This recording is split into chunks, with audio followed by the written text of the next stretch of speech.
how to download music from YouTube on phone. Hey everyone, welcome back to the channel. If you are new here, don't forget to hit the subscribe button and turn on the notification bell to not miss any updates. So in today's video, I'm going to show you how you can download music from YouTube on iPhone. So basically, if you want to download all music from YouTube, then you'll need to buy YouTube Premium. But even without buying YouTube Premium, some of the videos that creators allow to download can be downloaded. So let's dive right in. Open up a YouTube app.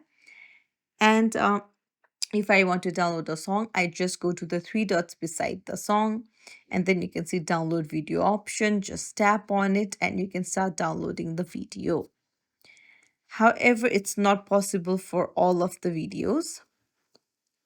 So if you want to download all of the videos, then what you can do is you can head over to your profile in the bottom right corner and then scroll down and you can see try YouTube Premium for 0 rupees for now.